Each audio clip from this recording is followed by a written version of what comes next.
alerta ang Malacanang sa maiksing pahayag kahapon ni Vice President Sara Duterte tungkol sa kanyang impeachment.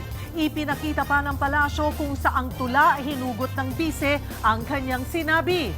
Sa kabila niyan, ipinunto ng palasyo na hindi man lang itinanggi ni VP Sara ang mga akusasyon laban sa kanya. Puro lang daw technicalities ang pinangdepensa. Nasa frontline ng balitang yan si Maricel Halili.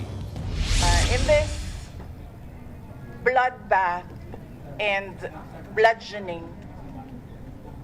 I will be blooded but unbowed. Kinatuwa natin na sa ngayon ay may nagiging basihan na si Vice Presidente ng kanyang mga sinasabi.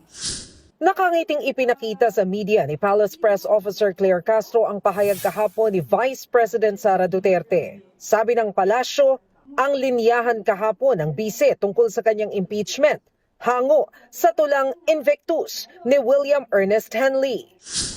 But does the palace agree that the impeachment trial will be a bloodbath and bludgeoning like what VP Sara said?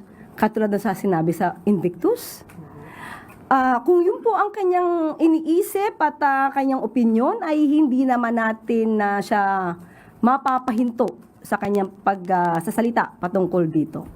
At magiging madugo talaga to kung hindi makikita ng taong bayan ang katotohanan. Dagdag pa ng palasyo, hanggang ngayon, hindi pa rin sumasagot si VP Sara sa mga ibinabato sa kanyang akusasyon. Puro technicalities daw ang birada ng kampo ng bise. At hindi pa naman talaga kinakailangan ang presensya ng Vice Presidente sa nasabing hearing kahapon. Pero mas na naisin siguro ng taong bayan na madinig mismo kay Vice Presidente ang pagtanggi ng mga akusasyon sa kanya, hindi lang puro technicalities. Day 3 na ngayon ang impeachment trial laban kay VP Sara. Kabilang sa senator judges, si Senadora Pia Cayetano na nagsabing very supportive ang Malacanang sa Senate majority. Tugon ni Yusek Castro, kamusta na ang senadora? Kamusta na po ba, Senator Pia Cayetano? Dahil sa tuwing nagsasalita siya very recently, ay lagi siyang parang hinihingal. At di natin alam kung excitement, anxiety. Binalikan din ni Castro ang mga nangyari sa Senado nung ang kapatid ni Senadora Pia na si Senator Alan Peter Cayetano ang Senate President. Hindi raw basta-basta sumusuporta si Pangulong Marcos.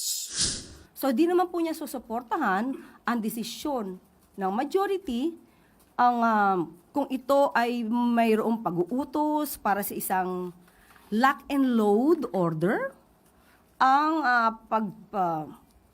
pag-ayon sa pagpapaputok ng isang General Aplaska at hindi rin naman po siya sasang-ayon sa isang pagpapatakas sa katulad po ni Senator Bato.